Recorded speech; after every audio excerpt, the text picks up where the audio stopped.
thing is to arouse public opinion. It's very upsetting. It has a bad moral effect. Forced adversity.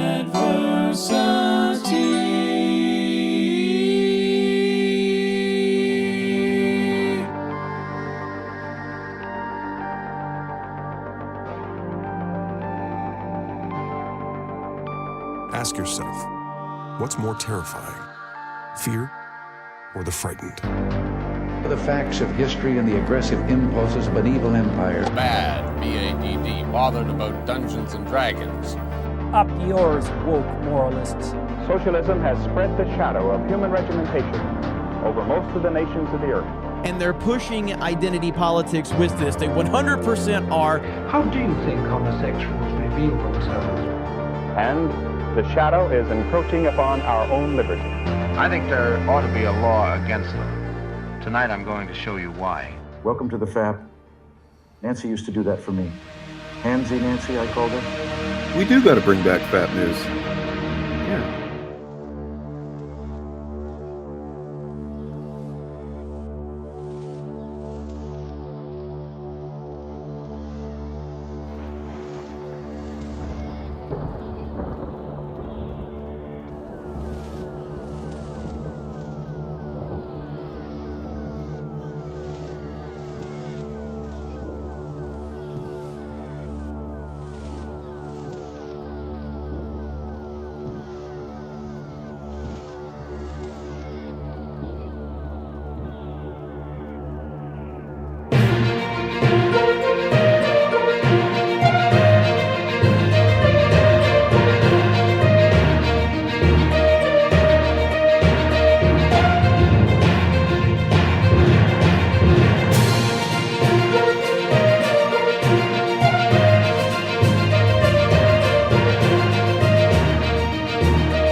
Hello and welcome. Welcome to the FAPcast / FAP News. I've got here with me my co-panelists, co-anchors. Hey, how's it going? Hey. Not bad, not bad. Oh, and Gordy wants in too, right on time. So hi, Gordy. Second, I'll be right back. You let Gordy in. How's everyone doing tonight? We have some FAP news. We are bringing that segment back here at the end of all things. Or perhaps the beginning of new things. Hopefully. But you're the optimist here. To live in interesting times. We have been. Gordy, hear our prayer. Praise the Gord. Praise Gordy. Yes. Gordy is wise and cat-like and makes me sneeze. And does what? Makes me sneeze. What makes you sneeze? Okay. Yes. What makes you sneeze? Gordy. Yeah. I mean, me too. Yeah. Anyway, so yeah, we're going to be doing, somewhat newish kind of format, trying that out. As Bob said in chat, we got to work out the kinks. So, I mean, look, Bobby Hill is the most fucking based character on that show. So, That's fair. Bobby. I'll take it. All right. I've heard of guys that don't wipe their ass because they think that's gay, which I don't believe that exists. I refuse to believe it exists. Excuse me. I have been told that it does exist. I've met women who briefly dated men like that. Yeah, briefly, I would imagine. As soon as they're, downwind of them. All right, chaos right at the start. Love it.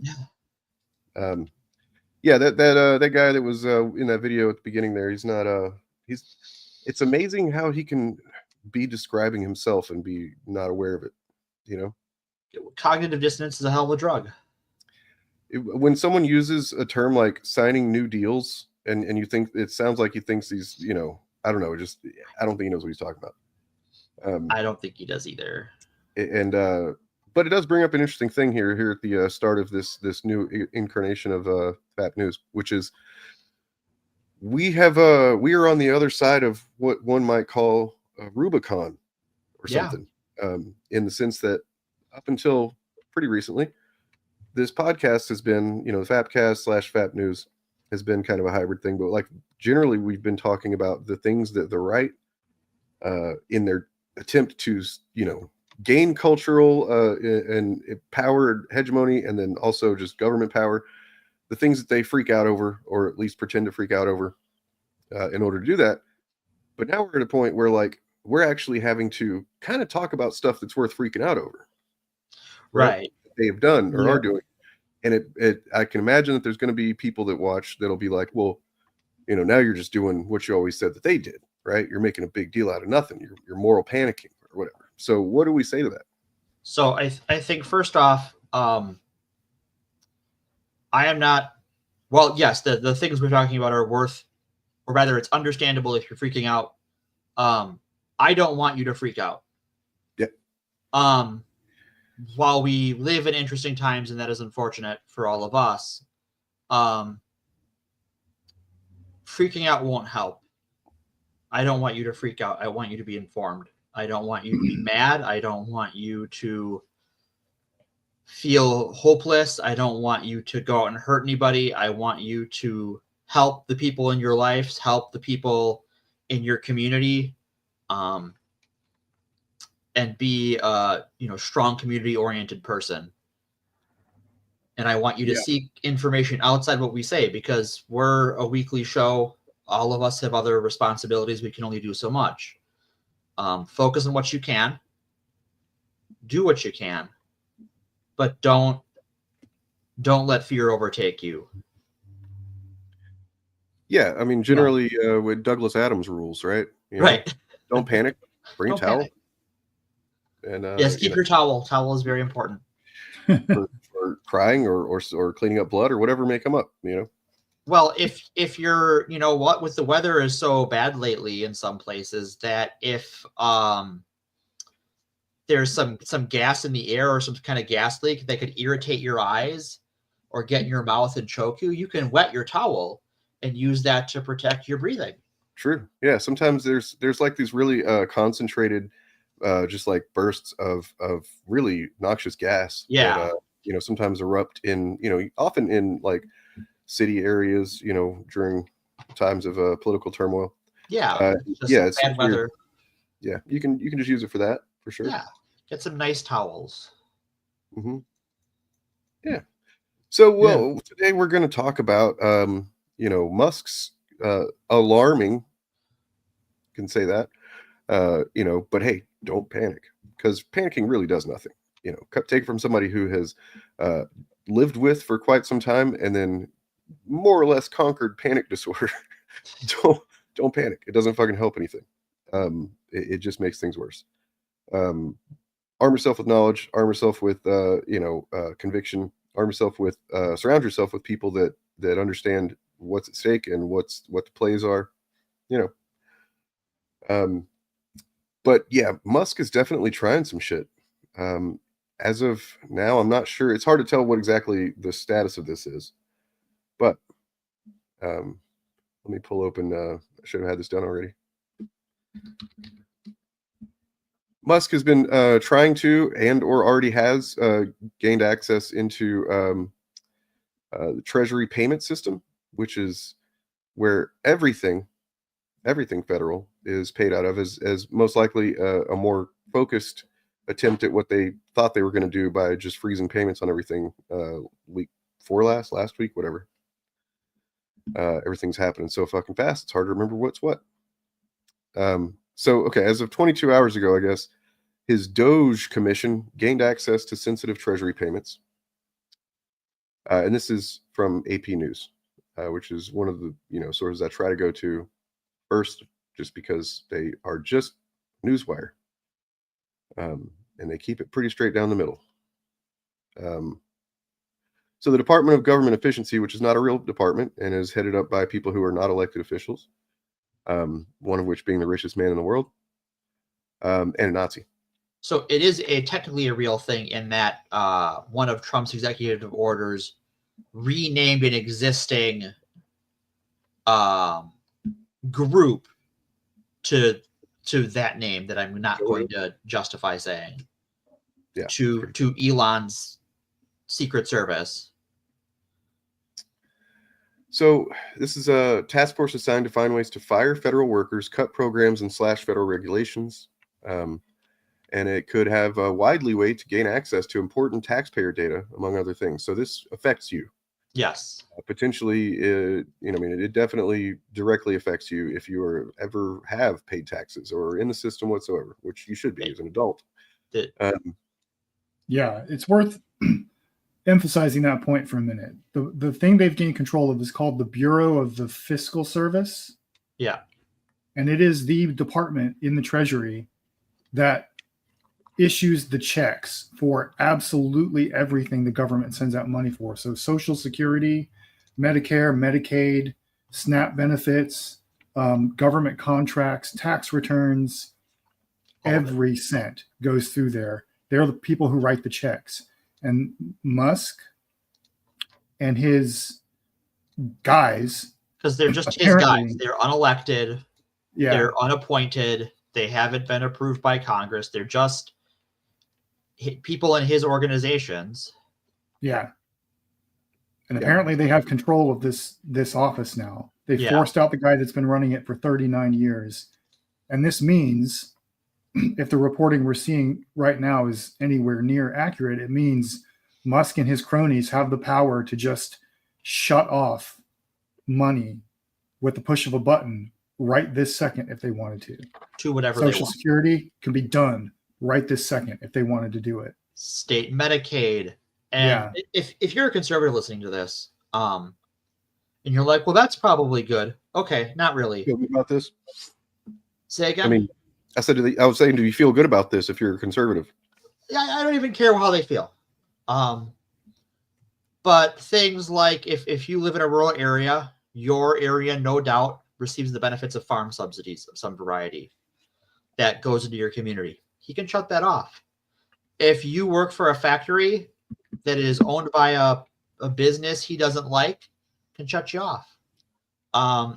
If your community relies on people getting any kind of food assistance, that's often federally subsidized, gone. At best, I was looking into this. At best, that what Musk is trying to do is unblacklist entities that have been blacklisted by the payment commission. Yeah, that are like his buddies or people he's associated with or whatever.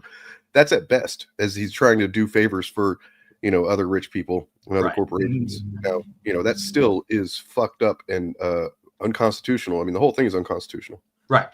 The president does not have the power of the purse like this, and neither should unelected entity that's not even technically. I mean, it's not like Musk has been, I don't know, has had to face Congress to be, approved or anything like that. He's just a guy. He's just a rich guy. The other part of it is that this is not small government. This is the opposite of small government. This is a guy who wants to micromanage everything anyone ever does in our government personally. Yeah. He wants and he doesn't just have control of the money. He also has access to the Social Security number and banking information of everyone who has any dealings with the government, which is essentially everyone in the country who is over the age of 18 or so. And keep in mind that before he was elected, this might not be common knowledge, and there are better reporters out there that you could follow up with than me, certainly. But his security clearance status was up for investigation because of some things SpaceX was involved in. And so he has exceeded his security clearance limitations. There was a story about him trying to get into a SCIF, which is a secure information facility where the information does not leave the building, does not leave the room usually. And so this guy can just run roughshod over that. If you're a Trump supporter, if you're a MAGA person listening to this, this guy is running roughshod over your boy. He is walking Trump like a dog. So you're right, and they probably do think that, because they think of people who are sucking off of the social safety net and who are leeches on this country's economy, and it's like, well, but that's you guys, and in terms of like red states, red regions, most people who are on welfare and food stamps, and there's nothing wrong with being on welfare or food stamps. I'm not like shaming anybody, but most of them are in rural regions and typically Trump conservative voting regions. Also, one of the only things that might be a saving grace here, or not a saving grace, but just like the barest thin firewall between Musk, deciding I'm just going to stop payments on Social Security, is that a lot of people that vote for them are on Social Security because it's by and large people that are on Social Security are old people. Right. That doesn't mean that they won't be so stupid as to do it. Maybe they, aren't going to worry about people voting for them anymore. That's very likely. It's quite possible. Maybe they don't have to, but it would cause, I think, probably an unfavorable backlash. Just to see old people essentially being kicked out of their homes left and right for the next however long. You know what I mean? Yeah. So that's sad. That's fucked up and dangerous that we're right there. I want to read a quote from the highest ranking Democrat on the Senate Finance Committee, Ron Wyden of my home or my state here of Oregon. Based Ron Wyden here. He says, let's see. He sent a letter to Trump's Treasury Secretary Scott Bessent, expressing concern that officials associated with Musk may have intended to access these payment systems to illegally withhold payments to any number of programs. To put it bluntly, these payment systems simply cannot fail, and any politically motivated meddling in them risks severe damage to our country and the economy. Which this payment system is just like almost prides itself on being apolitical, and being like unbiased. They just, whoever's in charge, the things get paid out the same way. Whatever the programs are, they're getting paid. And that's the problem that Trump has with it, and Musk as well. The guy who has run this office has run it since the Bush senior administration. Jesus. Yeah. And he was forced to retire so Musk could take over. Right. And not take over with anybody's permission. Musk just declared himself in charge and sent his goons in to enrich himself. Well, I hope that's all he wants to do. That's bad enough. That's bad enough, right? But I hope that's all he wants to do. Right. No, I imagine, and one of the things he's probably going to do is he has a lot of competitors that get federal money, just like he does. Both 2 out of his 3 well-known companies, SpaceX and Tesla, rely heavily on federal subsidies. I imagine one of the first things he will do is cut off subsidies to his competitors in those fields. Well, we have 4 names here of some software engineers, I guess, that are Musk's kind of hatchet men. Right. And I use the word men. Sorry, excuse me. I use the word men liberally because they age between 19 and 24. Yeah, they're all young guys. They're all young guys and true believers. So they are Akash Baba, Edward Korstein, Luke Ferrator, Gautier Cole Killian, Gavin Klieger, and Ethan Chautran. They see, sorry, that's 6 young men. I said 4, I think. Most have connections to Trump, and at least 2 have connections to his longtime. Most have connections to Musk, and at least 2 have connections to Musk's longtime associate Peter Thiel, co-founder and chairman of analytics firm and government contractor Palantir, who has long expressed opposition to democracy. And yeah, apparently at least one of them isn't even out of college. They hold nebulous job titles within Doge, and one of them appears to be working as a volunteer. So it's not like they're going in there with guys who know exactly what they're doing, and they're like, I don't know which would be worse. You know what I mean? Like guys that they've trained their whole life for this, or just some kids that don't know what the fuck they're doing. Right. So where are we getting these names from? Do you have something you can show with the article for that? This is from a Wired article. You pop that up on the bad boy? Yep. so folks can see what we see. Is it? This is Oh God, what a cursed image. That is a whole. Put it back. Send it back to the cornfield. Yeah, there we go. Wired has identified these 6 young men. I don't know how they did that, but maybe it has something to do with what I found here, which allegedly is one of the workers who's trying to physically keep people out of a certain building anyway. Yeah, there's a protest going on today outside the Office of Budget Management as of a few hours ago. They were asking for reinforcements there, people to come back them up.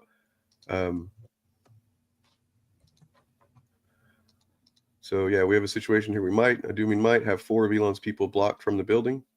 So hopefully, if that is the case, and that's who they are, that they are continuing to keep that. Hopefully. No, not certain that this is what it says it is. Just to be clear, could be being a shithead. So that's one thing important we should touch on is that, in the age of disinformation,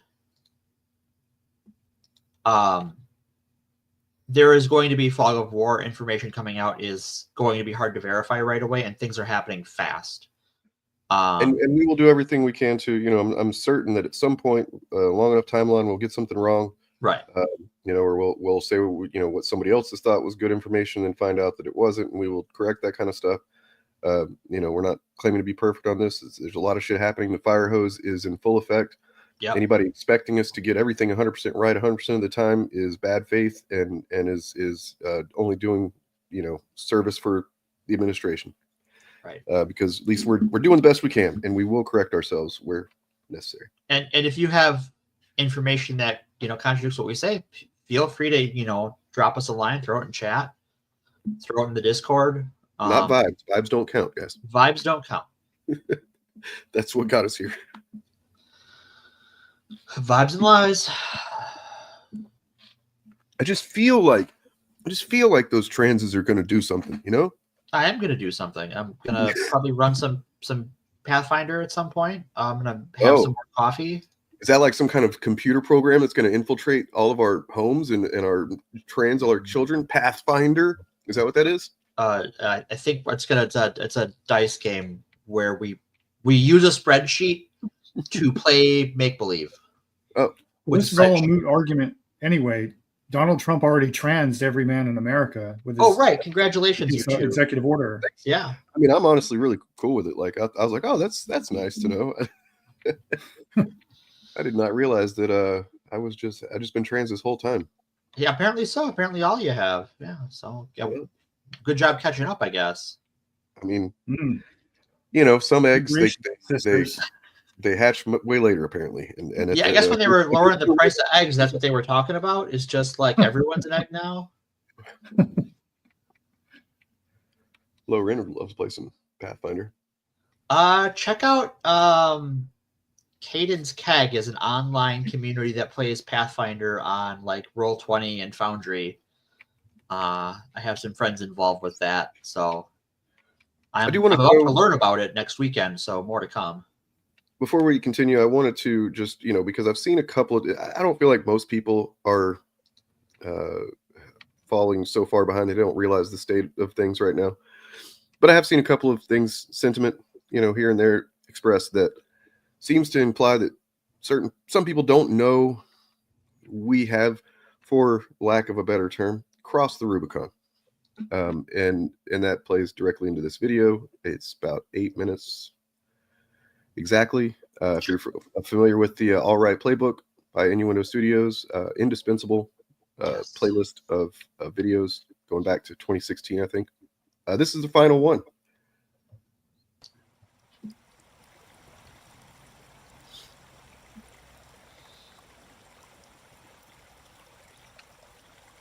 The Rubicon is a river in Italy.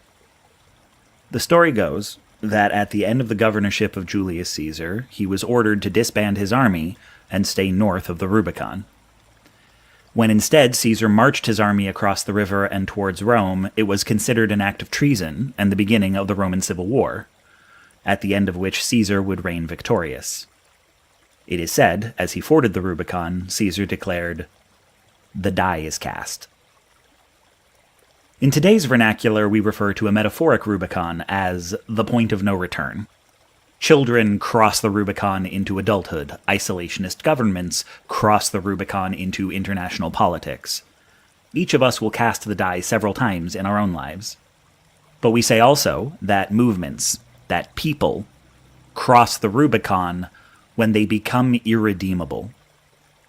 When times are bad, we wonder anxiously how far from the Rubicon we are.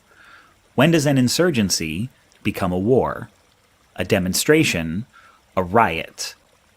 When is the moment an economy in danger becomes one in collapse? Tomorrow. We scan the horizon for the riverbank, hoping we didn't cross it some ways back.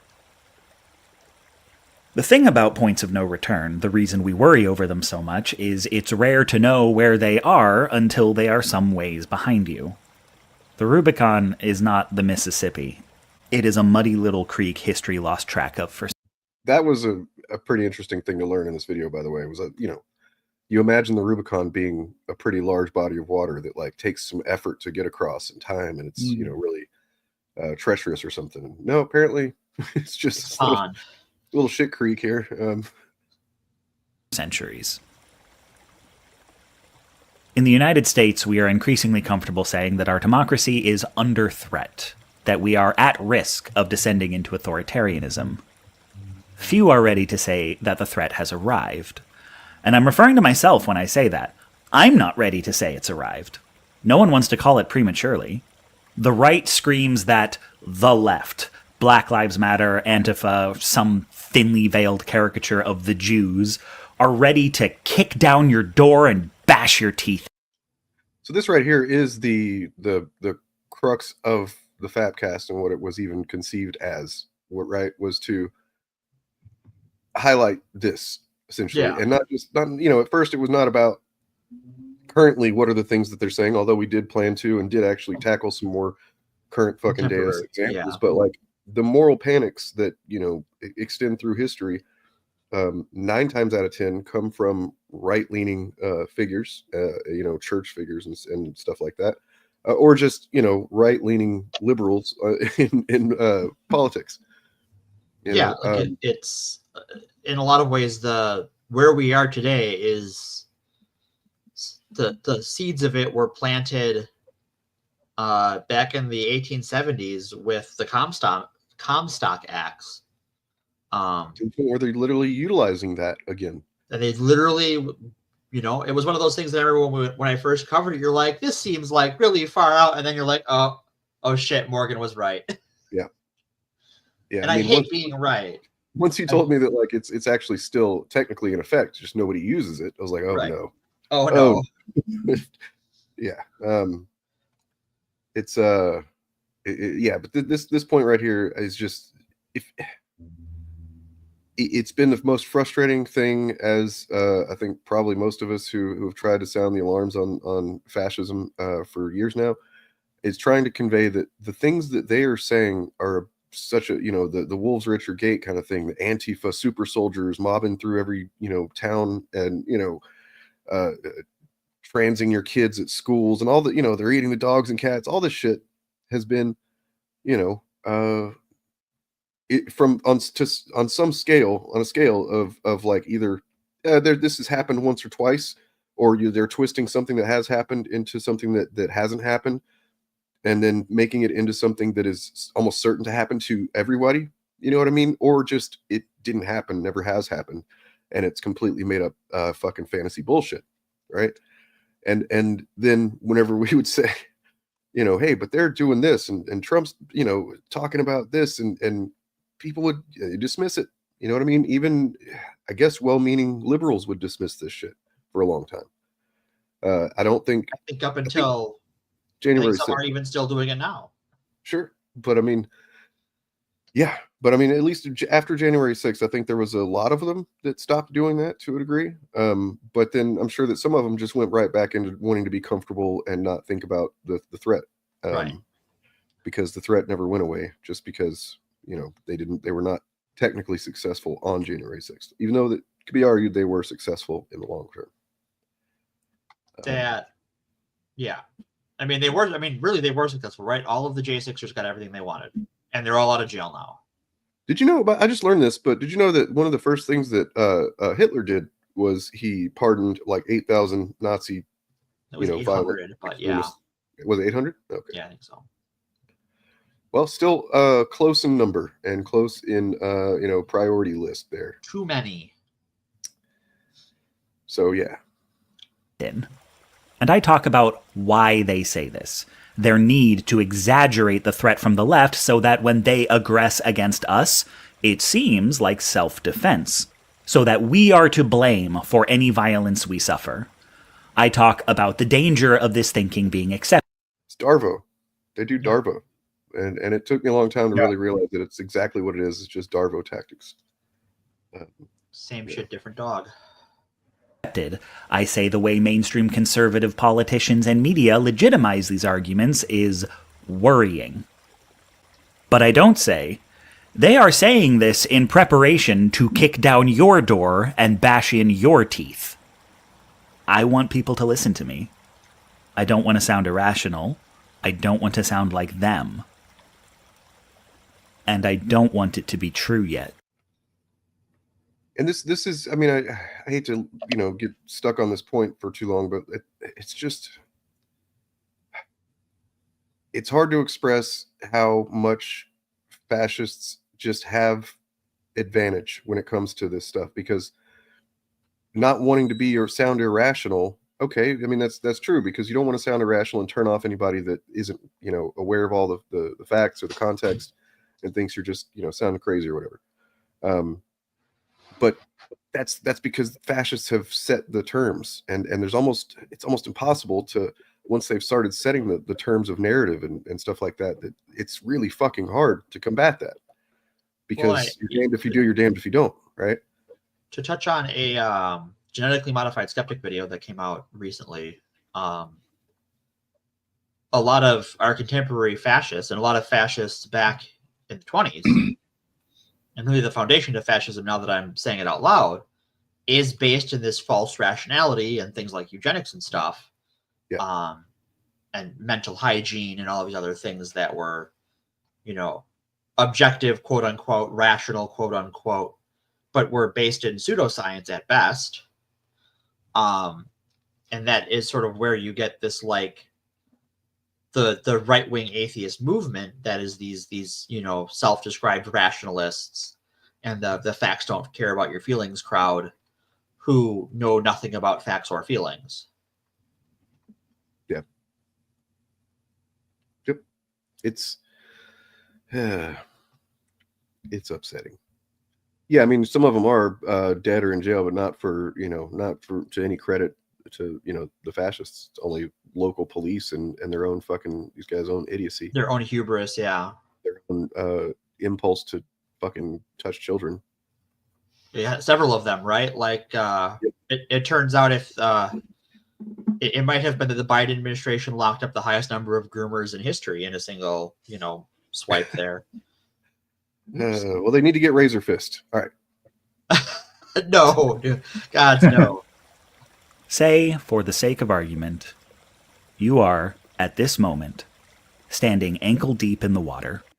If you've watched any of or all of the videos in this series, you know that he says that phrase every single video. Yeah. Say, for the sake of argument. It's just said with such a somber tone in this one that it kind of gave me chills the first time I watched this video. I was like, oh God, that's a different vibe, Ian. Desperately wondering how many paces you are from the south bank of the Rubicon. There was a time when any number of things would have been the moment. If you could go back to 2015 and ask, is a candidate promising to jail his political opponents, or a president building concentration camps at the border, or a lame duck provoking an insurrection to overturn a vote, the moment where you would unequivocally call him a fascist? And we would have said, no question. But I just want to point out that I did. Yeah, A lot of us did.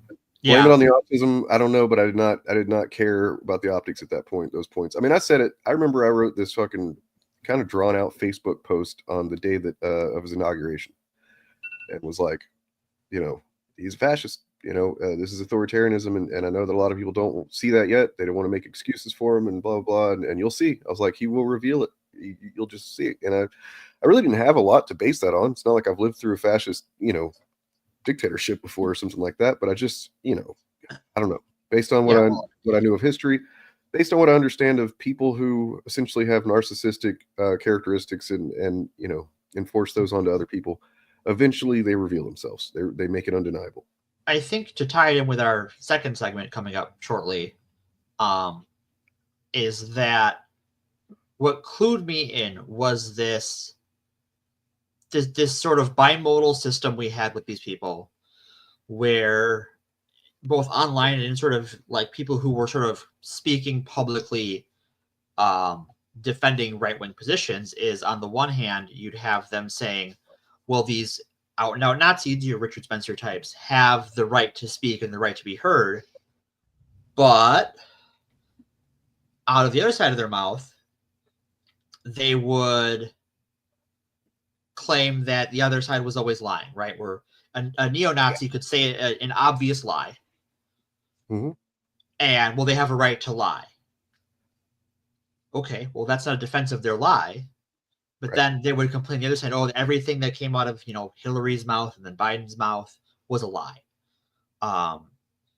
Or anyone they disagreed with, really. It doesn't have to be at the top.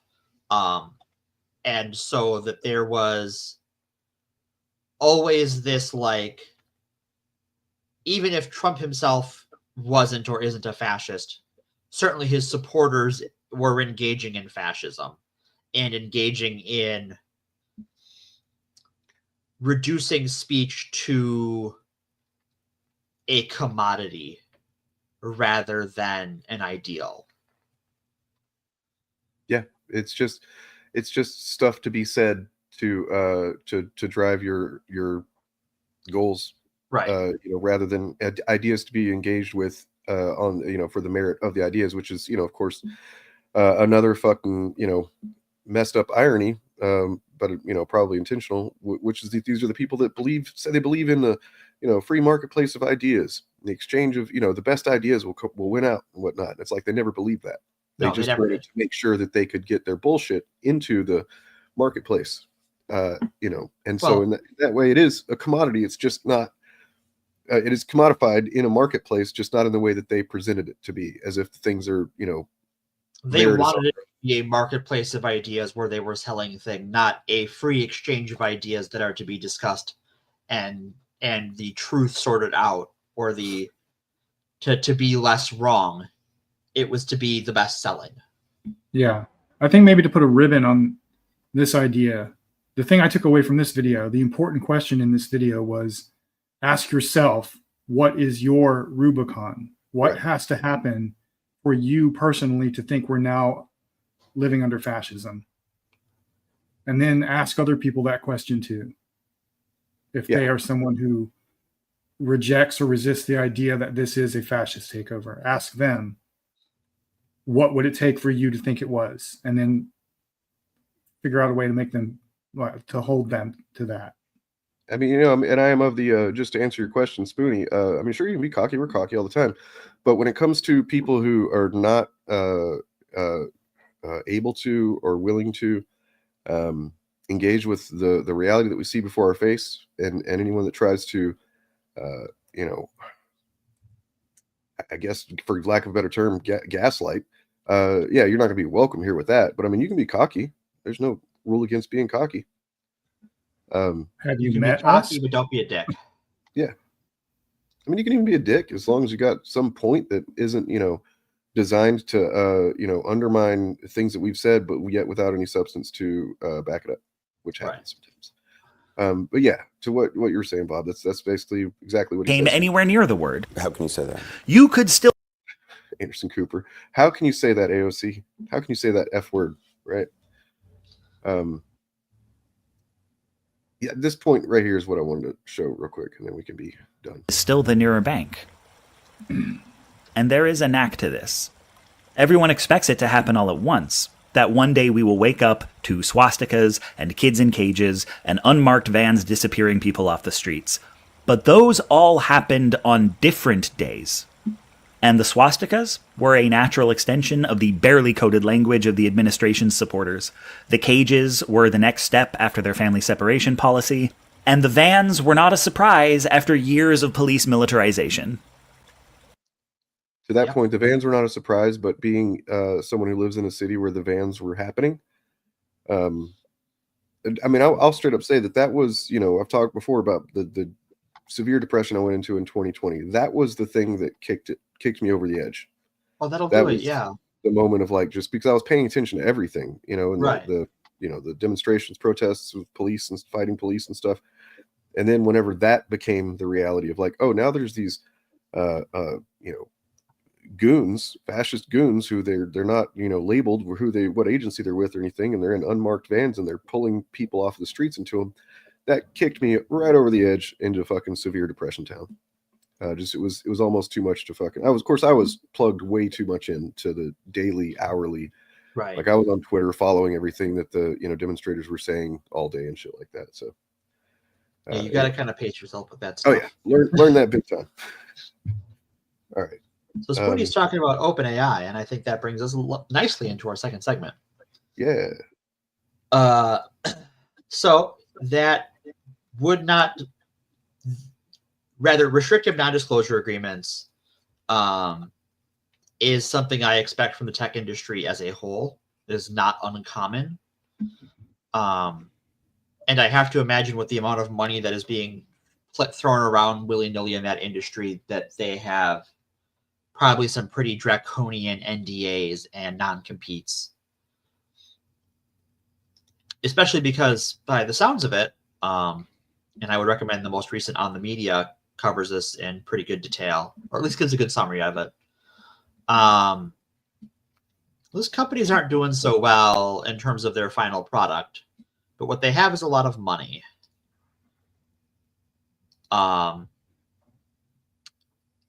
And so for our second segment, I would like to talk about sort of a crossroads of several of these things and how our speech economy went from something about freedom of speech to speech as a commodity, speech for sale, speech for the highest bidder.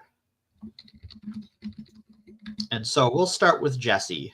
If you're not familiar with Jessie Gender, she is a YouTuber who on January 30th of this year, the year of our Dark Lord of the Sith, 2025, posted a story about Netflix censoring her video, filing a copyright strike against it, which was covering the recent Oscar-nominated film, Amelia Perez. And the reason they removed it or put the copyright strike in was that it contained tweets belonging to the star of the film, Carla Sofia Gascon. The tweets in question contained racist commentary directed at Asians, African Americans, Muslims, and Guillermo del Toro. This appears to have been an attempt to silence her and censor those tweets getting out there. Because she edited the video and removed that segment, and Netflix let it go through, even though it does use some segments from the film. So this is some of the stuff here, I guess that. Yeah. This is the same old story: black slaves and women in the kitchen, but it's my opinion, and it must be respected. I do not understand so much world war against Hitler. He simply had his opinions of the Jews. Holy shit. Oh my God, dude. I didn't realize it was that fucking bad. Are you kidding me? That's how the world goes. Holy shit. So not great thing. I just was not prepared for that cartoonish level of fucking Hitler apology. This is why I have taken to calling her the Spanish Caitlyn Jenner. Because Carla Sofia Gascon is a fellow trans person, but she is seemingly still a piece of shit. Yeah, like and her I image recommend on her watching part. Jesse Ginger's video. By the way, I'm sure you already said that or would say that, but like it's really freaking good. It's really good. I would recommend watching this instead of that movie. And it goes into like something that I think is important to discuss, which is, because I've had conversations with people who are like, oh, so that what we can't ever depict like a villain trans person. I'm like, that's not really the case. The case is that the way that it's often done, is the same way that we for the most part got over showing every gang member being some black stereotype or something from the 70s or whatever, and saying stereotypical shit. We have to move past those things, and maybe sometimes there should be a buffer period where we don't go out of our way to villainize whatever minority group in a movie or whatever, but I mean, nonetheless, it's not my place to talk about the thing. Jessie talks about it masterfully, and that she even wants to see villains who are trans people and can be reprehensible people. That's my goal. I want to be a reprehensible trans person. Yeah, and it has nothing to do with you being trans, right? Right. I mean, you're an awful. I was reprehensible, before my transition, and I've been reprehensible since. Star Trek: Strange New Worlds had a great episode with a trans villain. Yeah. True. Yes, it did. True. Yes, it did. And I felt like that was pretty good. Of course, not my place to ultimately judge it, but nothing jumped off at me as like, oh, that's problematic. Yeah, you can have a trans character who doesn't lean into the worst cliches, which is what Emilia Perez does, and not just for trans people. Because that's the other part of this, is that this is a French movie with a Spanish lead actor that has no Mexicans in it. Yeah, it's all about Mexico and Mexican people, and there's no Mexican actors. And it's atrocious on a few different levels. And like I really kind of want to look at that. We don't have time, but that French movie that they made making fun of it. That where like maybe we movie danger that one of these weekends. Yeah. So to bring it back, we're really living in an age of the tech billionaire. Yeah. And for a long time, I mean, going back as far as like MySpace, they really sold themselves as champions of free speech. So Tom had the decency to go away, unlike the rest of these ghouls. And they've talked so much about being champions of free speech in an open society. But it would seem that they've created a society where who gets free speech and access to society at large is not up for debate. It is instead for sale. I mean, the whole Google copyright system is derived from the Digital Millennium Copyright Act, which gives rights holders huge unchecked power as to what gets put on the internet. And Google uses that law or interprets that law heavily in the favor of content owners rather than people who put their content on YouTube, and allow whatever they want to go on regardless of fair use, transformative works, parody, all those things. Doesn't really matter if the rights holder says no.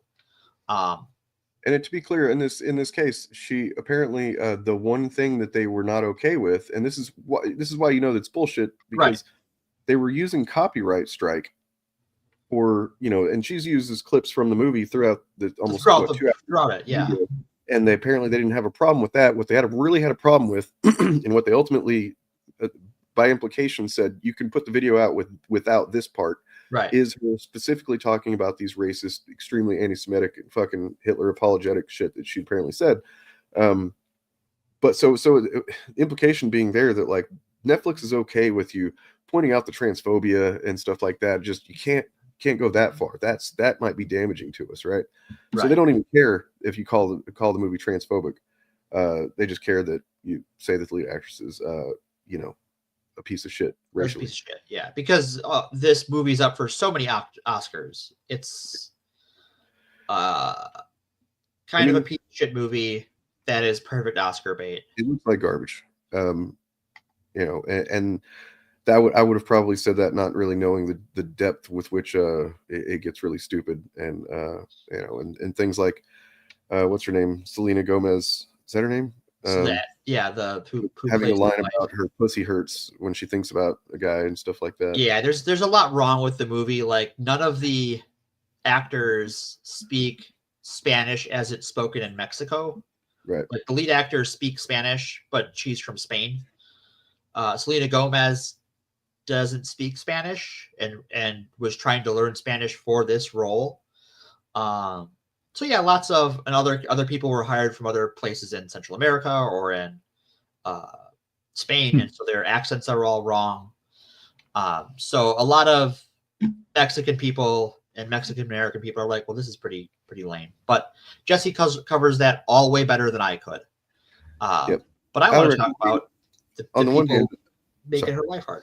Go ahead, Dan. Yeah. I'm sorry. I mean, I was just going to praise Jessie again, is all, and say that like it's an excellent video she does. It's amazing how much work she does. Yeah. I mean, I'm assuming at this point she probably has some help with research and stuff, and that's perfectly fine. Oh yeah. But I mean, she's always done very detailed work and massive videos, but that justify the runtime. Right.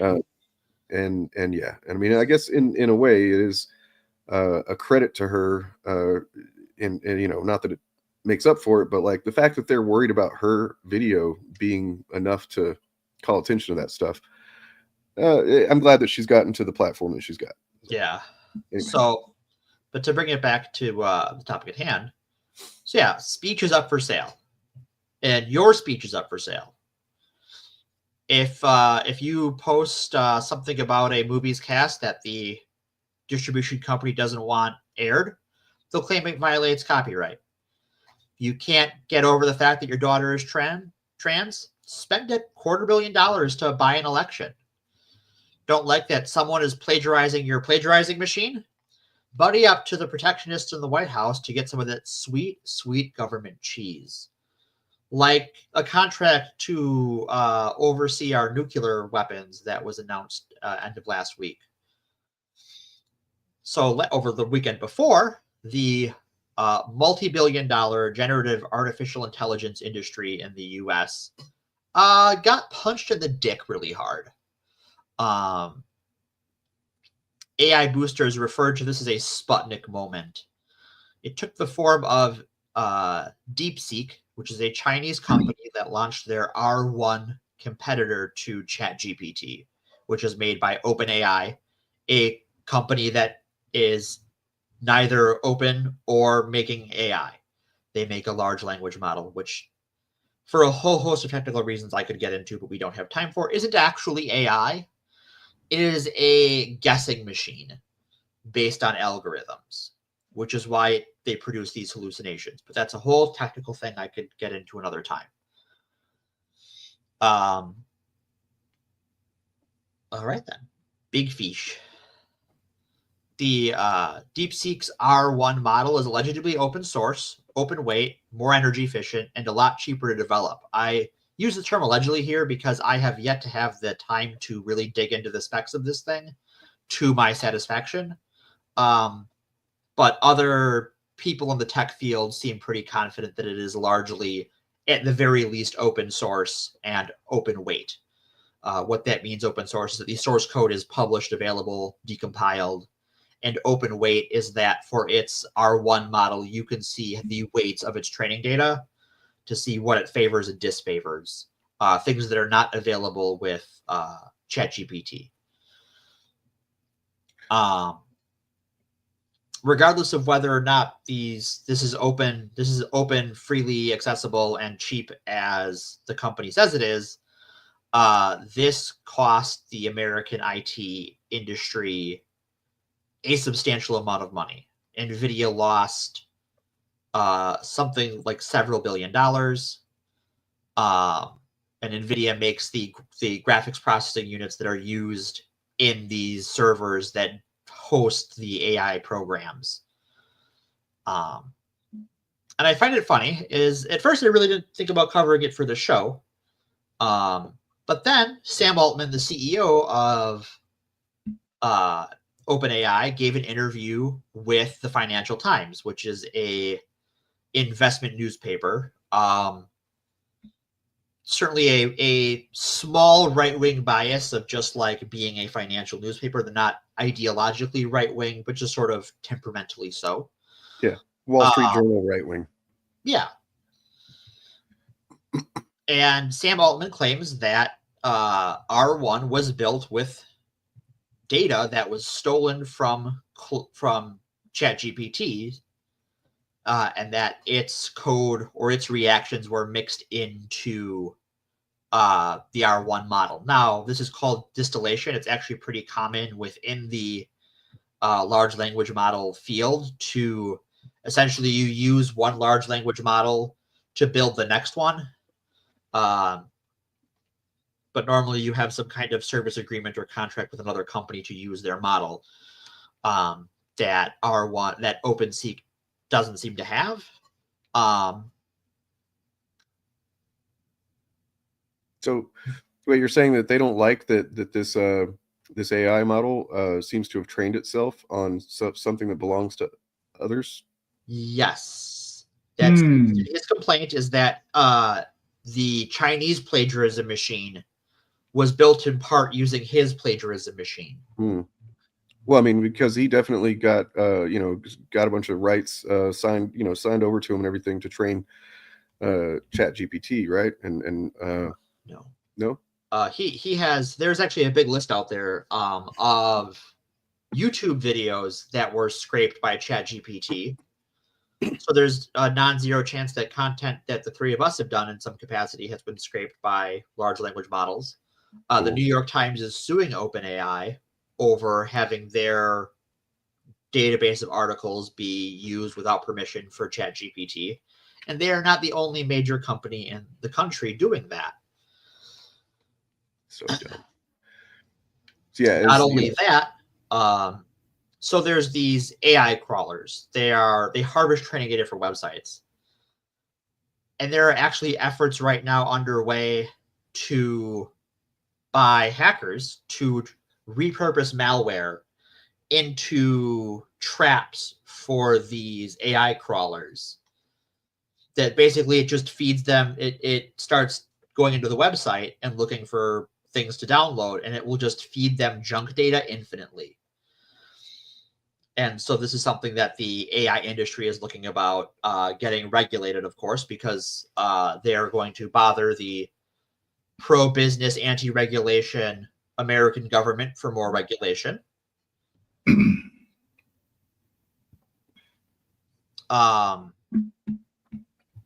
But yeah, so the reaction to all of this from the tech sector has been really come in two paths. On the one hand, AI enthusiasts and investors whose return on investment is at best a decade away. And that was before these companies got kicked in the dick. Act as though that a crime has been committed, that DeepSeek has stolen from the companies they invest in or the companies they're enthusiasts for. How much of this is just kind of like desperate lashing out at the realization that they've been, essentially hoodwinked by a better program? Some of that. So I mean, like it's I've got this Venkatesh Rao here says he tried DeepSeek. It's noticeably better in performance, but infinitely better on cost. The free version did better than what he's paying $20 a month for.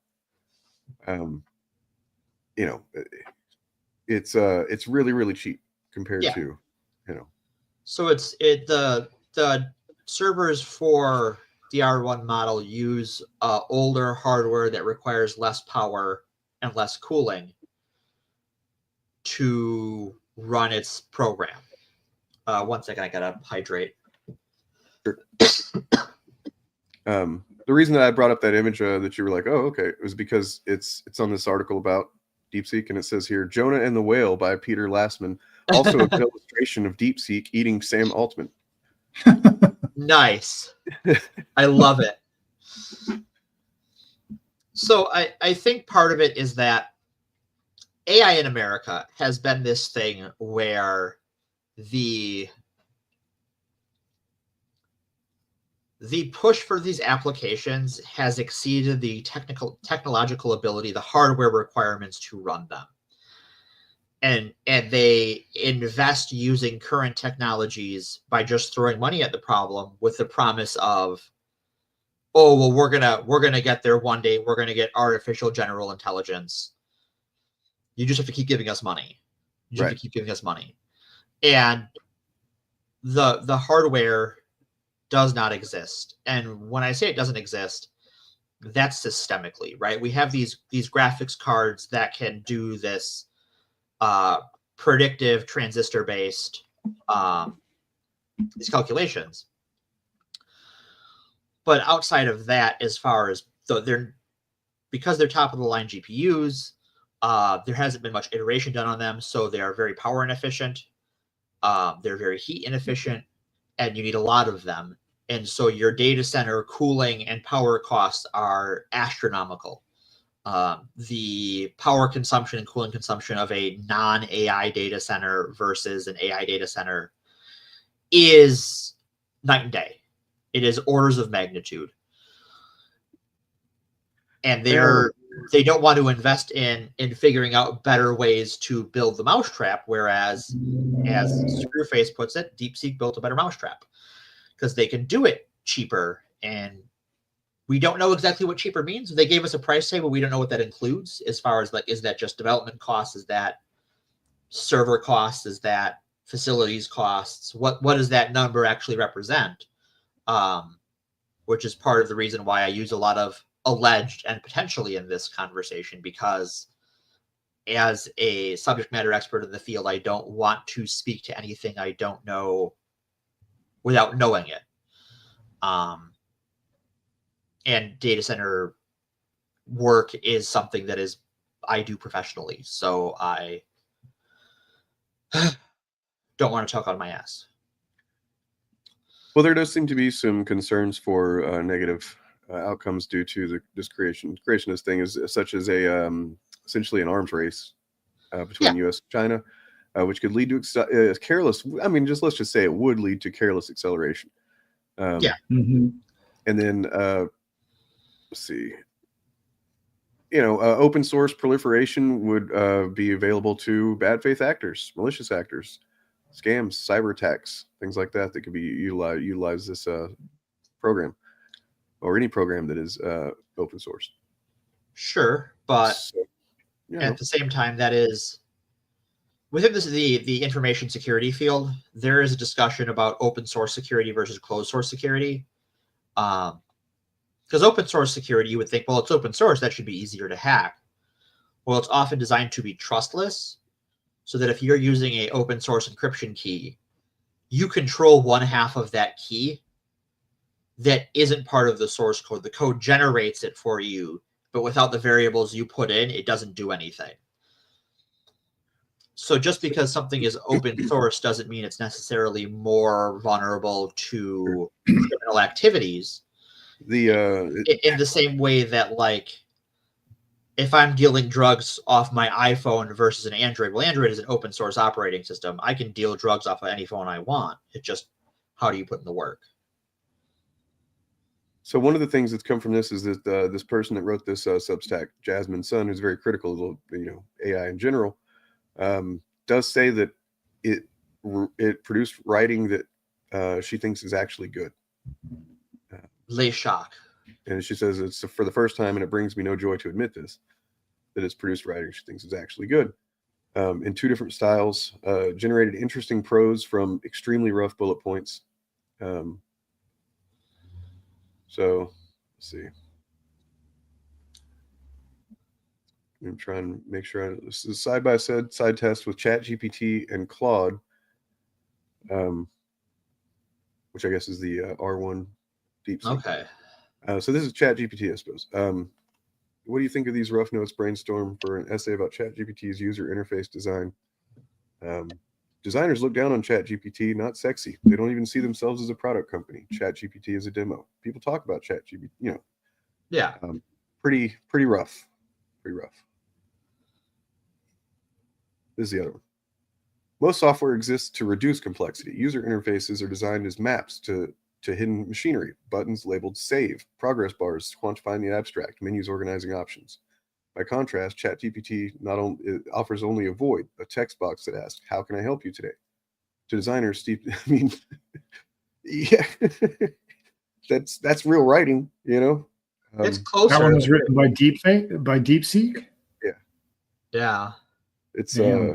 I mean, I think that if we're in a society where this becomes more commonplace, we'll have to kind of develop, and I'm sure more clever readers and writers will develop they'll finely tune their ability to detect this stuff. But right, there is certainly something that, like, having read a lot of technical reports on these things, that the writing isn't all the way there. Right. Like, I could tell reading it, if I didn't know this was artificially generated, I would have a pretty good, I would say 80% chance. It would at least seem like somebody took a bunch of different points and kind of like, slapped them together in the most basic, prose possible. Like a bunch of technical points and tried to, string them together. But like, just the comparison is fucking crazy. Yeah. So both of them do have the thing where the output gets less coherent as it goes on. Yeah. Yeah. Like this one, big believer in voice. 1-800 chat GPT use what? Yeah. Like somebody put chat GPT to bed. He's sundowning again. Yeah. Oh God. I mean, none of it's good. No. In my opinion. We have enough problems where we shouldn't have to, especially when it comes to information and just knowing what information is worth consuming, and So last thing we need. To tie these two stories together, what you have here is you have, in both the case of OpenAI and Jessie Gender's YouTube channel, is that the market attention denied both of them. In both cases, the only reason that matters is who is in power and who wants what. And when I say in power, I mean who has the power in the situation. And I think I'm sorry, real quick. I feel like I'm hearing possibly a smoke alarm down the hallway from my apartment. So it's very possible that it starts going off in my apartment. I have to just fucking get out of here. So okay, I will leave the stream going, but just let you know if I disappear. That's why. All right. I mean, if it does happen, it's because 9 times out of 10, it's because of some stupid glitch or something. Yeah. It's not actually a fire, but anyway. Right. Sorry. No problem. It happens. So the same industry that uses copyright laws to interfere with YouTubers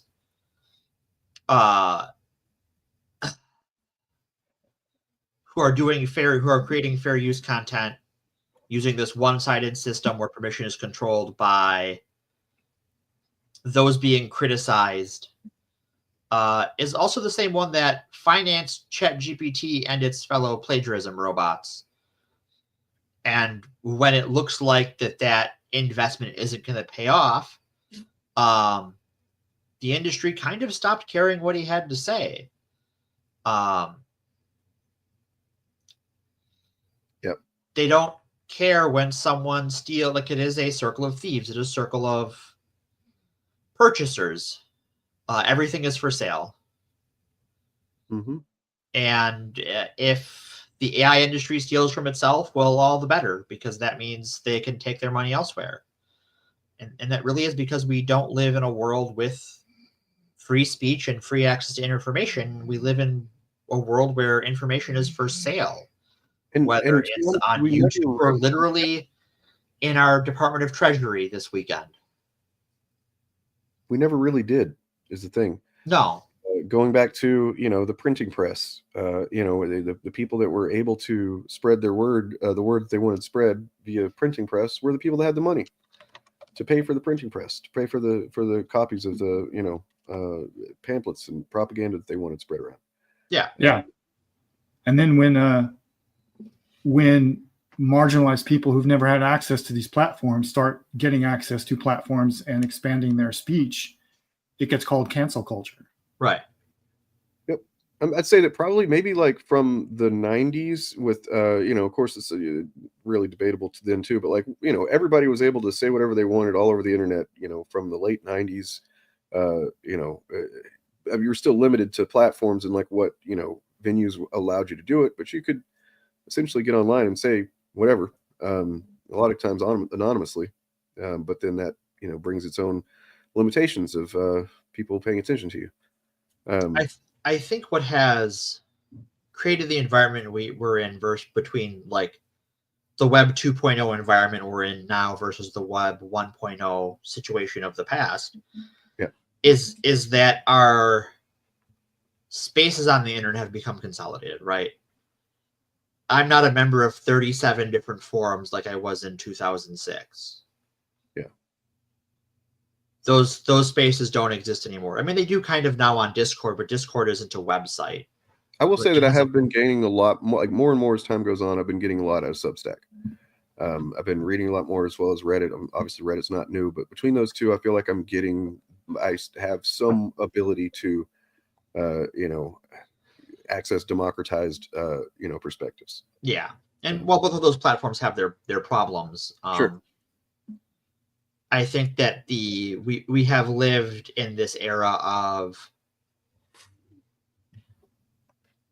billionaire-owned online spaces, and those billionaires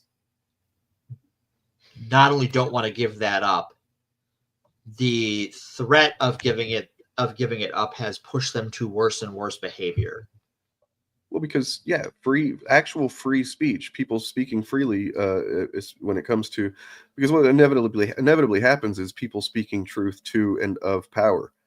And whenever you are someone who stands to lose money or power when information about you is revealed, and I mean, look what happened to Musk. It's already happened to him. It's to a degree from the perspective of a fucking narcissistic billionaire. I understand why he does what he does. You know what I mean? Like, not saying I empathize with it or that he's right. I'm just saying that he put a lot of PR resources into making people believe that he was essentially Tony Stark in real life. And then as time goes on, people started looking more into him and talking about what really, where did his money really come from? He hasn't really invented shit. Oh, the more he says, the more people can see that he's kind of a fucking tool. Right. And I think that feeds into why he's so fucking he's got this, vendetta against everybody now because, they figured him out, and like, that's all due to free speech. It's that he doesn't want to be held accountable for his actions, and he has this weird breeding thing that we really found out about because of his daughter, who he has burned bridges with and has declared dead. She's alive. She's fine. Leave her alone. She's awesome. We literally have an episode of the FAPcast named that is Elon Musk's daughter is alive and she's awesome. Yeah. Seems like great people. Yeah. And a lot of Musk's personal idiosyncrasies are widespread in the population. We all have a self-image we project to the world, and all of us feel vulnerable that we're punctured, but we don't have like $1 trillion. Yeah, when you spend probably tens, hundreds of millions of dollars on cementing that public image, and that's still not enough to make it, sustainable, it's probably got to sting a little bit. You know what I mean? It probably fucking make you mad. Like, no, my money's supposed to do this. It's supposed to make me invincible to this shit, and it didn't work. Well, I think this is one of the things you have seen from a segment of. I mean, most billionaires, right? They fuck off. Right. How many old money billionaires, all they do is fuck off, right? Like, they'll spend their money to influence all sorts of dirty things, but you don't know, you couldn't name them. Bezos is responsible for destroying large swaths of the fucking Amazon. I mean, of the actual Amazon, but rainforests and yet because he's smart enough to go, I'm only going to make myself visible when I look cool. And he probably has some people around him actually helping him look cool, whereas Musk, I think, just tries to do it himself. Right. But I'm only gonna get pictures taken of me whenever I'm in my fucking black ties or I'm all buff and he's very careful about how he presents himself publicly, whereas Musk is just obviously not. Right. Yeah, it's a shit show. It is. It's a whole shit show. So what I would, my call to action here is one, don't use generative AI. Don't use it for anything. The hallucinations are still a problem no matter how much they tell you, oh, it's better this time. It really isn't. There is a huge environmental factor and environmental impact to this technology. And it is run off of theft. These are plagiarism machines. And that is what every expert like in the IT field will tell you that isn't involved in AI, who knows enough but doesn't have money in the game. Just like Musk, it doesn't actually create anything. Right. It operates based on things that creative people have already done. Yep. So one day, I hope support creators. Sorry, what? Second way to support creators: find some YouTuber, find some Substack. Yep. Give them a subscribe, throw them $1. You know, whatever you can do. If you have, you know, what you could do is subscribe to patreon.com/actualfandom and get more content from Dane and from the Shillcast crew and from us here at Forced Adversity. And maybe get access to some of the resources that Bob has regarding some activism you can do. Yes, I was about to say, so that begs the question, what to do? And what I'm about to share is not related to AI or any of the shit that you just talked about. So sorry. Folks. No, but that's fine. It doesn't have to be. I'm in the real world, in meat space. I am involved in some grassroots organizing work and here in beautiful sunny Southern California. And we are currently, it looks like Los Angeles is going to be one of the center points of the resistance to Trump's immigration policies. Yeah. One of the things that Trump did with his executive orders was rescind a rule that the Biden administration had in place. And it was a rule based on centuries of tradition in the Western legal canon that places of worship, hospitals, and schools are considered sanctuaries for refugees. So Biden had a rule that if somebody was like a migrant who was on ICE's radar for some reason, and they were in a church, ICE was not allowed to go in and get them. And so Trump has taken away that rule. So now churches, schools, hospitals, and other places of worship like mosques, gurdwaras, synagogues, and so forth are no longer safe from ICE.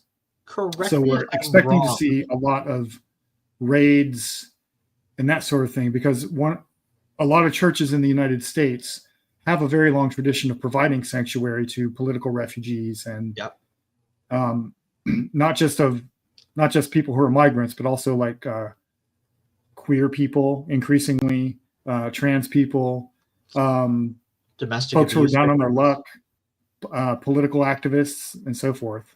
Yeah. So the sanctuary movement is relighting its fires. The beacons have been lit.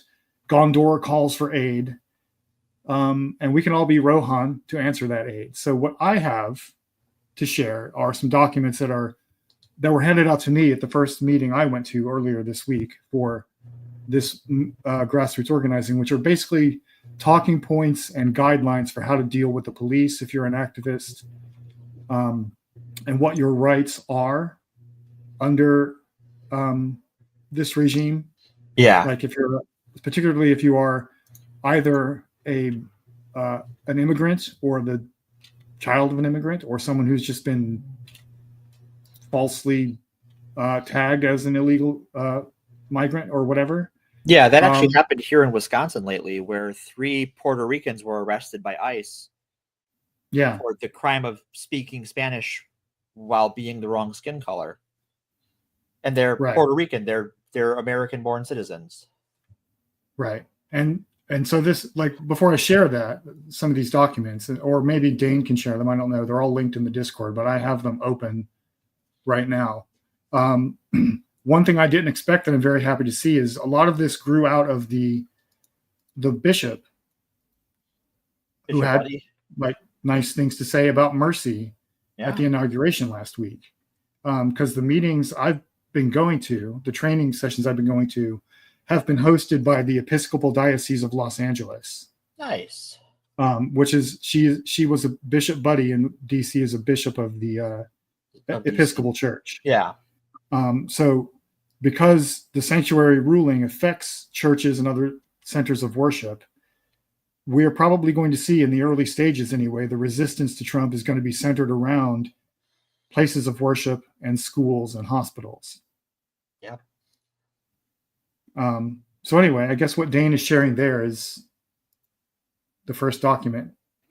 Yeah, is this what you wanted me to share, or is it something different? Yeah, there's a couple. I've got the ones I have open are this one, and let's see. I also have open dealing with the police. Okay. The Know Your Rights English version and Raid's response tip sheet. I guess we can share links to all that in the chat or the description. Yeah. Some of these are in both English and Spanish.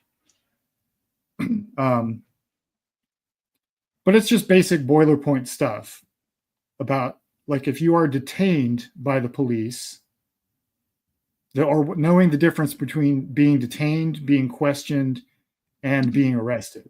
Right. Those are different things. Yeah. And just the typical advice is when the police stop you, or ICE or any other federal agent stops you and asks to talk to you, the first thing you should do is ask, am I being detained? Mm-hmm. They have to tell you yes or no. Right. If they tell you no, then you can just leave and you don't have to talk to them. If they and you tell probably should. Yes, you probably should. The only thing you should ever say to the police is, am I being detained? And then if the answer is yes, you say, I choose to remain silent and I would like to talk to a lawyer. Mm-hmm. And then you shut the fuck up. Yeah. They, and at that point, they almost certainly will detain you and arrest you. I mean, it's important to understand that it can't be understated how much they will try to make you think that you do have to talk to them. Right. Yeah. And they will imply that if you talk to them, that will somehow get you out of being detained or arrested or whatever. Right. That won't. You kind of just have to at that point. If it seems like they're intent on it, they probably are. But you saying anything isn't going to change that outcome. Right. Right. Fun fact: law enforcement can lie to you. You cannot lie to law enforcement. Exactly. That's what I was going to say. This document goes into detail about the types of tactics police will use to try to get you to talk, and what your rights are under the law in those specific situations. Now, that doesn't mean the cops are going to follow the law. Right. You can do everything right and still get arrested. But if you say nothing ever, except I'm going to remain silent and I want to talk to a lawyer, and that's it, it's the only thing you ever say, your chances of getting through that, if you actually have not done anything criminal, are better than if you try to talk your way out of it or because if you, like there's never been a case where they say, well, he didn't say anything, Your Honor. He refused to speak whenever we asked him. Oh, well, that means he's definitely guilty. That's not something that happens. What happens is you say something thinking that you're going to talk your way out of it, or that you're giving information that even if it is true, and you feel like this just should clear things up. If I just explain this, you never know how that shit can be used against you, and they will definitely find a way to do it. Another thing. If they come to your residence or your vehicle, you can ask for a warrant. Yeah. True. And one of the other documents you should ask for a warrant. Yeah, the documents I have open there, the one that is English only, Know Your Rights. It's like a PowerPoint presentation or a slideshow. One of the slides there, it's slide number 8. If you can open that document. If not, I'll share it. But it gives you a visual example of what an ICE warrant looks like versus what a judicial warrant looks like. If you receive a judicial warrant, then you have to let them in. Right. If it's an ICE warrant, you do not have to let them in. That's it right there. Right? So the picture on the left is a judicial warrant. And note that it is signed by a judge at the bottom. Yep. The one on the right is an ICE administrative warrant. Note that it is signed by an ICE agent. So when you ask them for a warrant, what? Who is not a judge. No, Right. turns out not a judge. Terrifying that they don't, just because they've signed the bottom of the paper doesn't mean they have the same power as the judge who has signed Right. the bottom of the paper. So save this picture, screenshot this, and if you ever are in a situation where ICE presents you with a warrant and it looks like the one on the right, you do not have to let them in. Now they might break in anyway. They might, you know, and they might leave and come back and get a real warrant. Sure. Yes, they might do that as well. But a lot can happen in that in between time as well, Right. as far as like what you're able to do to protect yourself or someone else who, you know, maybe needs to be somewhere else. Yeah. And you can go to the websites of some of these groups. I think this one, the one we're looking at now, is from the Committee for, what do they call themselves? Oh, the Coalition for Humane Immigration Rights. Okay. That has the rapid response the tip sheet for raids. If you go to their website, you will find a card that you can print out in both Spanish and English that has like a little script you can follow when you're talking to ICE agents, or you can just hand it to them and keep your mouth shut. Mm-hmm.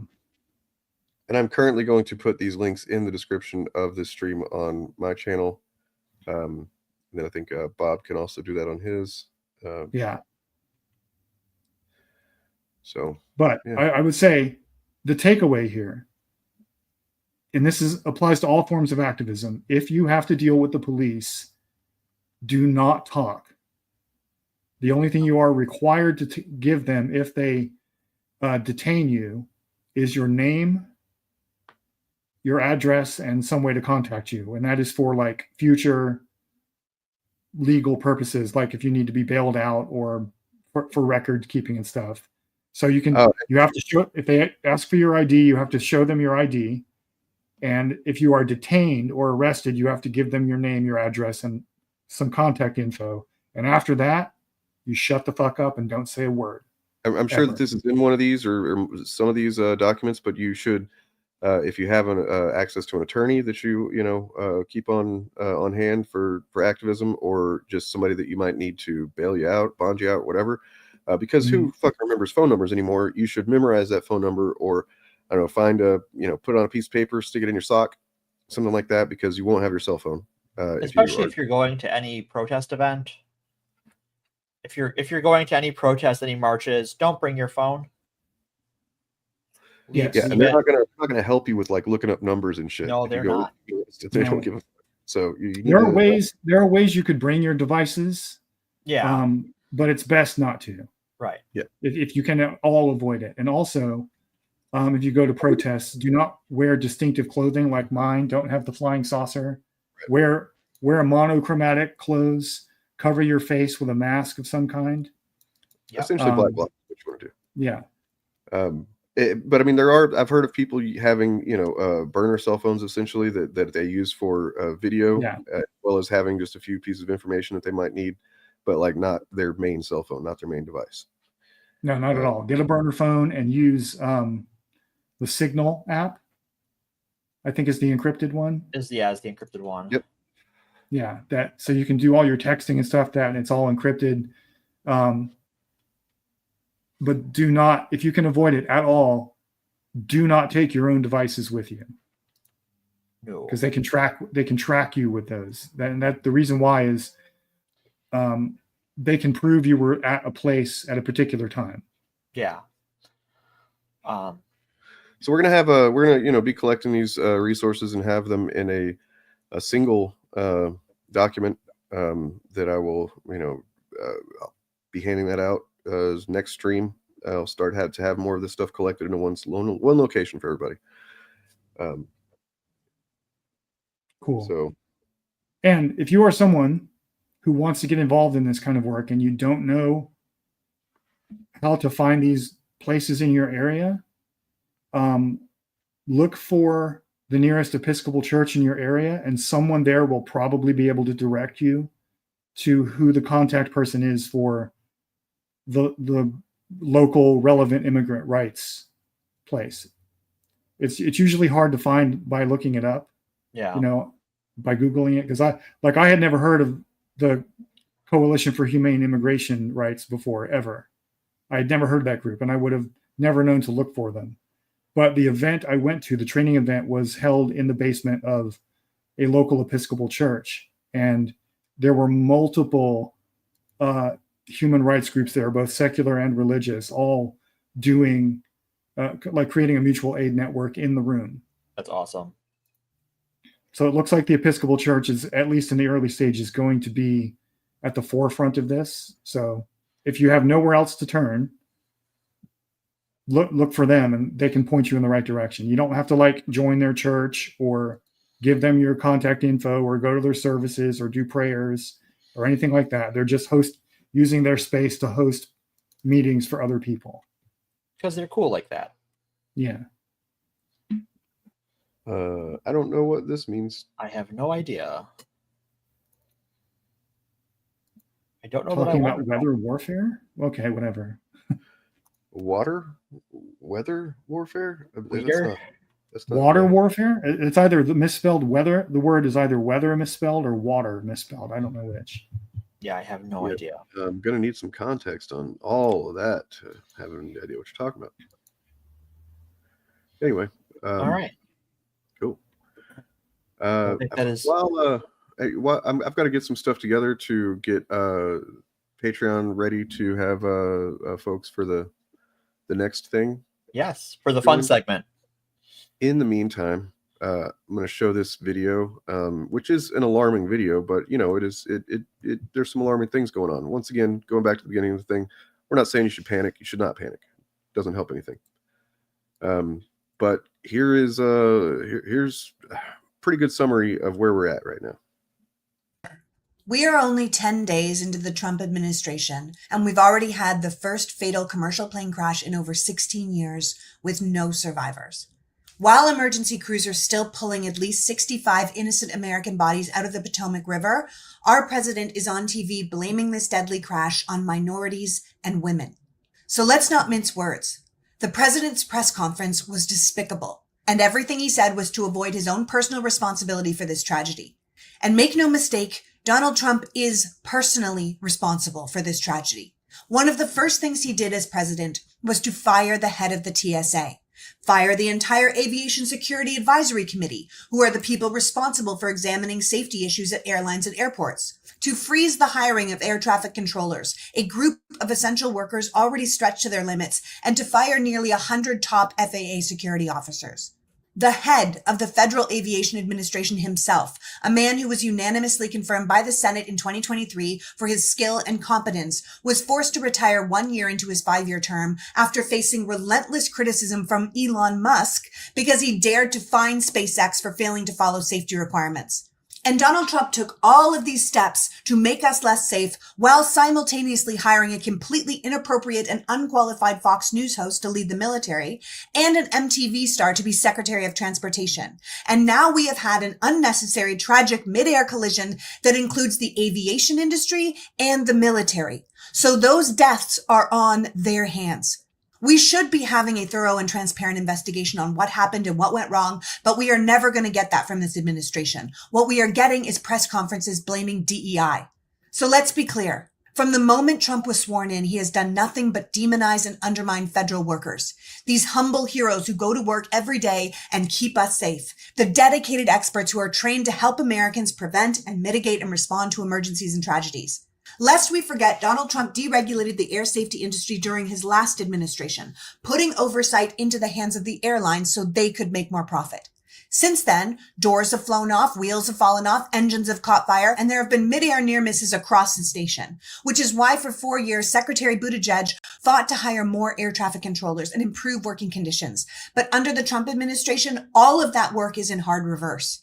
There is a value to competent federal agencies and workers. They keep us safe and they keep us healthy. The Trump administration has already told our health and food agencies to stop communicating with the public about airborne illnesses, about disease risks, about food and drug recalls. Hundreds of thousands of people are going to die because of this as well. But the administration's complete lack of interest in our lives is so clearly represented by this horrible airline tragedy. This is what happens when you put incompetent people in charge of huge government organizations or mass fire experts who dare to challenge you. People die. And not just people you don't like, you. Do you feel safe getting on a plane right now? Now that you know that Trump has gutted aviation safety, that there is no head of the TSA or the FAA, and air traffic controllers are overworked and understaffed, and we no longer have an aviation safety committee, and even if and when they rehire those people, their first job requirement will not be competence, it will be loyalty. And how does that help you? Are you willing to bet your life on someone who successfully made Donald Trump or Elon Musk feel special enough? Are you willing to bet your family's life? Because this administration is now putting our lives at risk every single day. Now, no life is worth more than another, but that Army helicopter collided with a plane filled with elite young figure skaters, their parents, and their coaches. People who devoted their life to excellence. Children whose biggest dream was probably to represent their country, and their country failed them. Competence is not woke. Logic is not woke. Safety is not woke. Those are essential, apolitical, necessary qualifications for these jobs. Donald Trump needs to get his priorities straight. His leadership created the perfect storm for this horrific accident to happen. And trust me when I say if we don't do something about it now, it's going to happen again and again and again. We are 10 days into this new leadership, and they are showing us they are incapable of safeguarding the American people the way we have become accustomed. Holding them accountable is mandatory to preserving our safety. Fuck yeah. Damn. I am going to have to watch more politics, girl. I guess so. She's not wrong. All right. Look, Yeah. and if an angry white woman can't get something done, then I don't. We're lost. Right. Yeah. The whole aviation thing is gonna. I think that's a perfect illustration of all of the invisible ways that the government actually makes our lives better that we never know about. And now that Trump is taking all of them away, Gonna find out pretty quickly. We're going to find out pretty fast in multiple ways. We're at a point where, like, hopefully, and this is fucked up, but I mean, this is the direction it's going. Hopefully, enough innocent, unnecessary deaths will be enough to make something different down the line. Yeah, that's really almost the best we can hope for in this way, right? Because I can't imagine that this is what MAGA wanted. I mean, I didn't vote for Trump, and I know neither of you did either, but a lot of other people did. It was fucking weird, but yeah, no. A lot of other people voted for Trump, and I cannot imagine that what they hoped to get out of it was this cavalcade of billionaires, right, and an unelected aspiring god emperor of Mars being the guy who decides whether they get their tax return or not. Yeah. Right? Right. Well, they, as far as they said, they voted again. They voted for Trump because they were against the elites, and who's more elite than the richest man on the planet? Yeah. Well, I mean, did you see the press conference with Trump where he was answering questions about this? Yes. I don't know if it was a press conference. He was sitting at his desk, and they asked him, are you going to go visit the site? And he goes, "What, you mean like in the water? You want me to swim?" Yes. That's the way he answered a question about, like, I don't know if he was just being a dick or he thought it was a funny joke or something, but like, nonetheless, it wasn't appropriate fucking in any way to respond that way.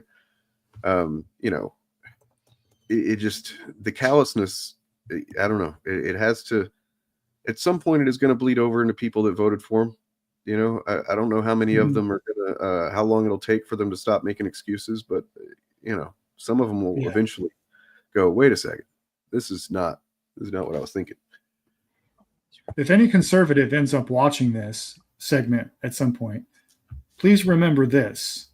The people in the Treasury Department and the Office of Personnel Management are Musk's people, not Trump's. Musk is the one who is consolidating power there, not Trump. And they will inevitably turn on each other. And when they turn on each other, if the person controlling all of the money is not an elected representative, did you vote for that? Just ask yourself that. There's definitely conservatives watching right now because I know that they do. There's people that watch BTM reviews that come over and watch us and stuff like that, and they I mean, based on time I spent over there in their chat and on their stream, I definitely know that there's some whacked out weirdos who think that anybody that's not MAGA is a commie. But because they don't understand, there's a whole broad broad range in between there of like people who just understand the vital functions of government. The ones like you were just talking about, like she was talking about, that we don't even think about. We don't even realize they're there, but they are absolutely vital, and they do have an effect on a lot of stuff. So hopefully reason can penetrate those people just a little bit. And hopefully if you're watching for hate purposes, we're watching just to find a clip to make fun of or send to EVS so he can make fun of it or whatever the fuck, even Ethan Van Sciver's come around a little bit on being reasonable to certain things. So maybe you could follow your leader. I mean, even if everything MAGA believes is true, they didn't vote for Elon Musk. You voted for Donald Trump. Right. And I find it hard to believe that this is what any of you expected. If you voted for Trump, you almost certainly were somebody who's like the elites are in power, and the elites, the unelected, elites who blah, blah, blah, blah. Well, guess what is happening right now, man? Like, even if it was true, which I don't know that it was to the degree that you probably believed it was previously, but yeah, there's definitely, unelected figures that have no interest in doing what's best for the American people. They were had their hands on certain levers during the Biden administration and during every administration for the past, I don't know, 50 years or so. Forever. Yeah, but this is a next level thing. This is like brazenly that, like, they don't even respect you enough to hide it from you. They're just doing it like right in the fucking open. They're like, I don't even fucking care that this will upset you. I'm just doing it. Right. And that should piss you off, maybe more than you would have been before. Elon Musk is taking over the deep state. He's not getting rid of it. No, it's the shallow state now. He's literally Elon Musk is the shallow state. That's what's happening. He wants his own nation, and he bought it. Yep. Now, if you voted for the guy he bought it from, do with that information what you will. I wanted to just briefly touch on something before, just because I was listening to a QAA podcast prior to our stream. They were talking about the meme coin market. Where there's Trump has a meme coin, Melania has a meme coin. Doge was a meme coin. These are essentially valueless, tokens of nothing that only some like one person at the very top of the thing makes any money off of, while everybody else loses out. And it seems like a pump and dump scheme pretty much in every context. For instance, like the Hawk Tuah girl just recently did a pump and dump on her meme coin. And now she's going straight to jail. Yeah. I haven't followed up on that, but yeah. So, we have our president knowingly and intentionally, and his wife as well, created meme coins that are competing against things like, $ fart, $ ass, and $ tits, $ Trump, and it's like, wow, that's where we're at right now. And the people that not everybody that puts stock into AI and stuff like that is the same people, but I mean, there's some overlap for sure. And then there's this whole live stream market apparently of like people that live stream specifically to do crazy antics to get attention to their meme coin, right? Mm-hmm. For instance, and there's this there's a website called Pump and Fun or something like that, where you can follow all this garbage. There was this one group of people, they had a meme coin where one of the guys involved decided it was a good idea to cover himself in isopropyl alcohol, and then they started shooting off fireworks. Oh no! I am sorry. What? Yeah, this guy caught fire. Yeah. Obviously he caught fire, and they dumped a bunch of water on him. Like, had like 2 gallons of water sitting by, just thinking that was going to be enough because they think that their life is a cartoon, I guess. That was not enough. They did not have a fire extinguisher or a fire blanket or anything, just water. And the guy essentially just burned his flesh burned on live stream for a couple of minutes. And he, ended up going to the hospital with 2nd and 3rd degree burns, describing how he, has to stretch every couple of minutes just to keep his skin from growing back too tight, that he's in severe pain. He's on every kind of, painkiller there is. And, and it's just, the people that put stock into this kind of shit that it's all desperate capitalism, and in a way that like in stage capitalism. So people that are so desperate they can't pay their fucking rent in some cases, and they think, oh, this is, it's the same logic as like a lottery ticket in a way, except But even more. I'm not going to light myself on fire for a lottery ticket. Right. But yeah, it is like that. It's kind of like the Running Man, right? And it just goes to show that these people don't really good comparison. Yeah, they don't get it, or they don't get that like, I don't know, they don't get anything, and they probably voted for Trump. Is all I'm saying. There's no real connection. Lined up pretty heavily behind him because they think that he will create a crypto reserve that the United States owns a certain amount of cryptocurrency, which will give the rest of it an underlying value. The connection is people that believe that if I just do these one or two risky moves, like invest in fucking fart coin or vote for Trump or whatever. Yeah, it seems crazy, but if I just do it and I believe in it, then it's going to pay off big for me. It's not.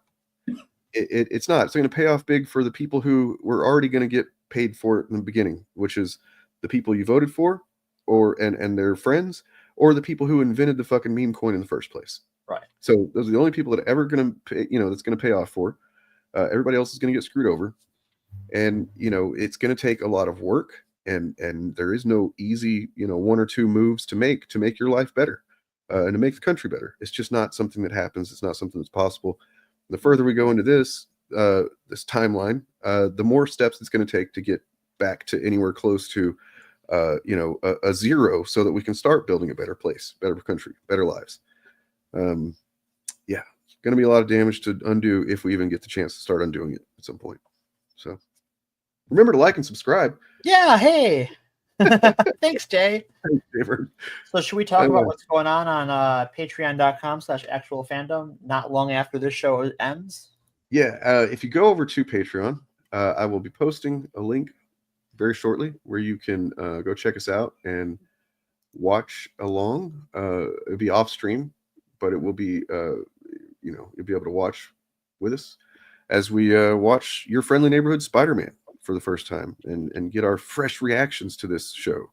That the actor says he's very happy it didn't turn out woke.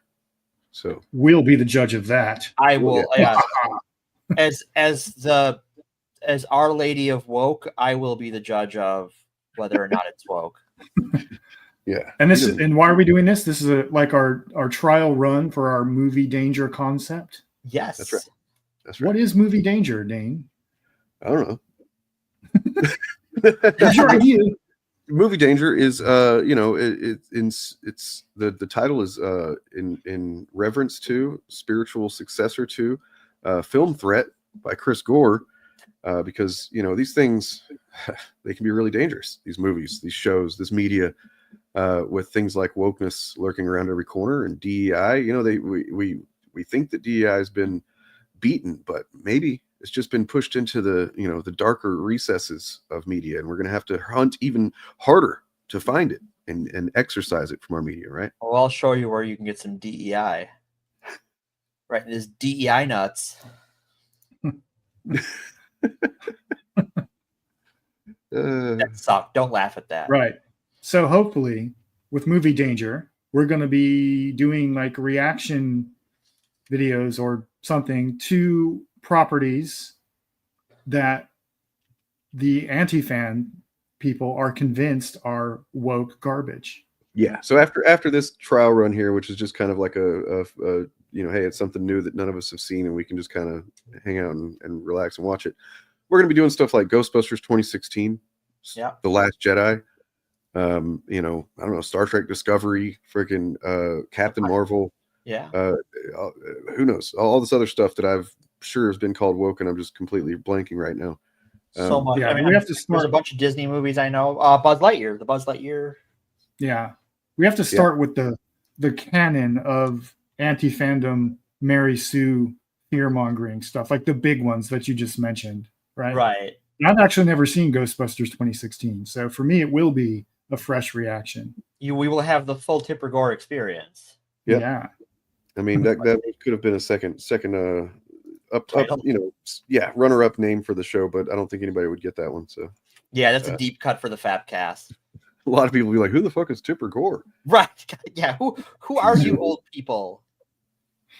Yeah, and then I mean, eventually we might try and do stuff like we've looked at some of these knockoff superhero movies on like Amazon Prime. There's like a Thor movie that looks like it's definitely designed to the packaging and everything looks like it's trying to trick you into watching Thor: The Dark World or something. Right. But then you click on it and it's like, oh no, this is like D-level filmmaking at best. Yeah, it's crazy. It's crazy. Well, here's the funny thing, we forget about it, but like in the 90s, there was a backlash to both Captain Sisko, who was the first black Star Trek lead, and Captain Janeway, the first female Star Trek lead.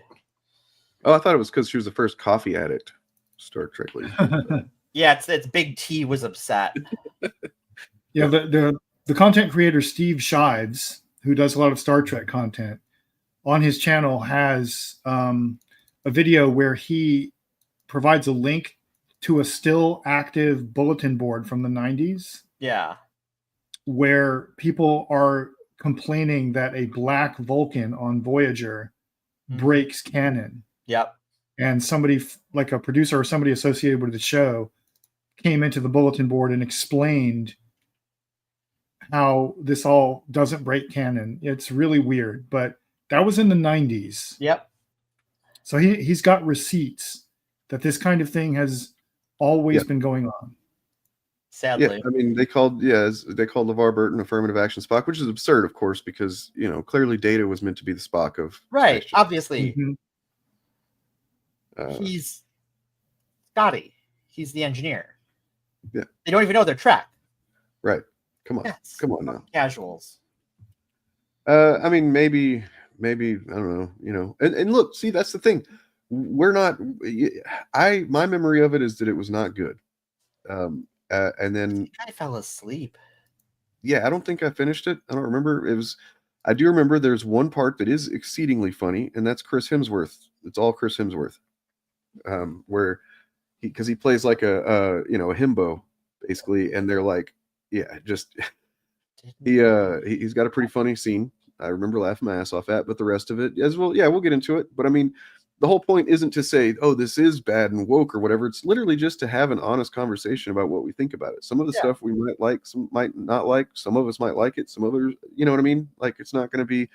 The whole point is to reintroduce some nuance into conversation about some media that never really had a chance to be discussed with much nuance. Because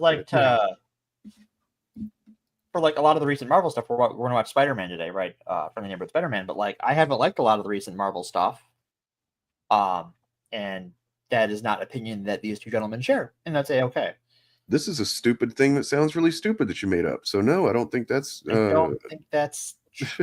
No, that's not made up. It is a little bit misrepresented, though. She did make a video, and I don't remember the entire conversation, but she was describing her experience of trying to live as a man. And she talked about a moment where she was like enraged about something. Sure. And she threw her cat or somebody's cat and then regretted it for the rest of her life. Hey, she basically admitted to doing something terrible. We're sitting here listening to someone who is actually we trust instead of just some random commenter who's never commented before. So don't be a fucking dipshit. Okay? Yeah, go fuck yourself, Xander. Right.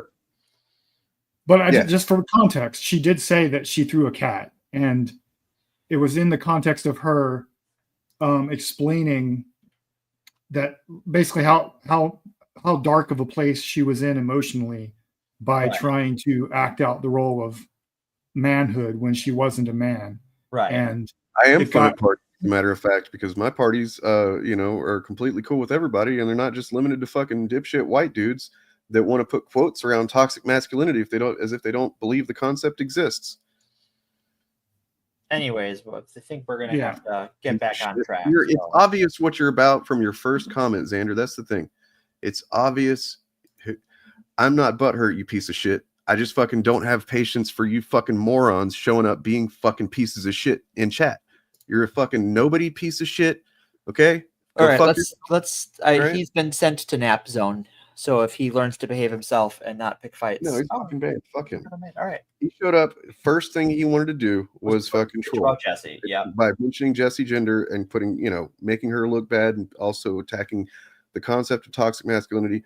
Yeah, I'm not butthurt. I just have no patience for you fucking troglodytes. Okay? I'm not butthurt. I'm just tired. Yeah, and why are they so butthurt? They won. You got Xander. You guys won, right? They don't won know the culture war because they never are you being win. such poor winners about this. He's always going to be hollow and fucking side, no matter how much his fucking chosen guy wins or whatever. Right? There's just You can't celebrate a win if you don't know how to have joy, and clearly he does not. Yep. What the fuck does? I'm gonna send that one away too while I'm looking. Yeah, okay, that's getting kind of problematic there, bruh. Yeah, buddy. Bye-bye. Well, we're at the end of the stream anyway. We might as well just call it. And that way I can scratch this itch on my shoulder that I've had to scratch for the last half an hour. Cool. So those of you who can come join us on Patreon at Patreon.com/actualfandom. Yeah. Yep. And those of you who can't join us should sign up so you can. Yeah. You can do so for the price of, I believe, free? Yeah. Oh, free 90 free. That's inflation. That's Trump's America. All right. And I got it when it was free free.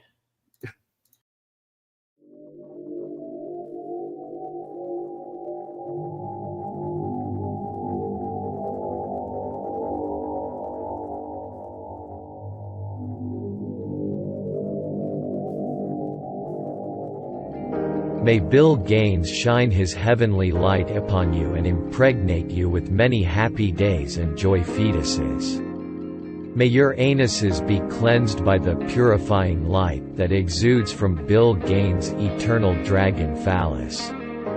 Should you meet your mortal demise this day, go with comfort that you have satisfied the commands of the one true Bill, those being this: read comic books. Fuck the dumb shit. Be yourself.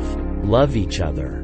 Also, read more comics and grow your hair out all goddamn while. Amen.